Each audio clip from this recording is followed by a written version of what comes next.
Og vi har fået en ny elev her i klassen i dag, og han hedder Baby.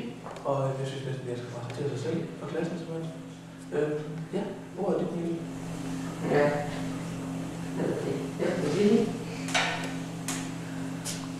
Ja, har man altså spil, der er så meget at sige, så må du bare sætte dig ned. Altså, der er en fri plads dernede, når man er dig. Ja, og skal vi fortsætte med eventyret vigtigste gang, det er klokkeklar. Jeg håber, jeg er klar med mit arbejde med det. Hej. Hej. Hvad hedder du? Cecilie. Nå, bor du her i byen?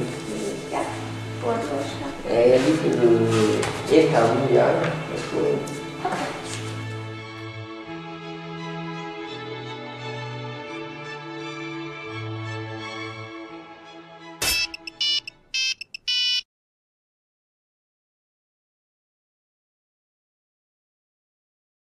Nå, hvem er beskeden fra?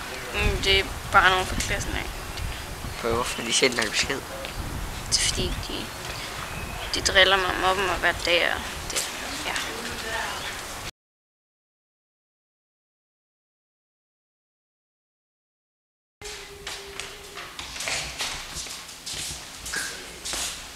Mikkel, kom her.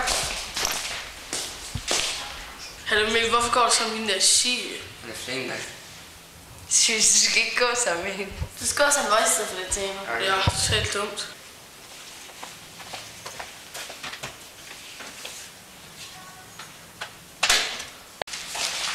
Hvad så, I blevet killing for os?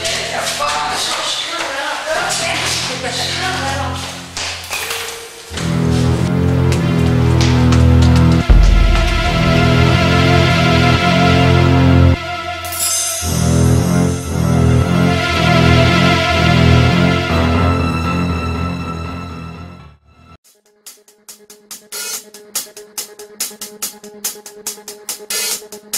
Thank you.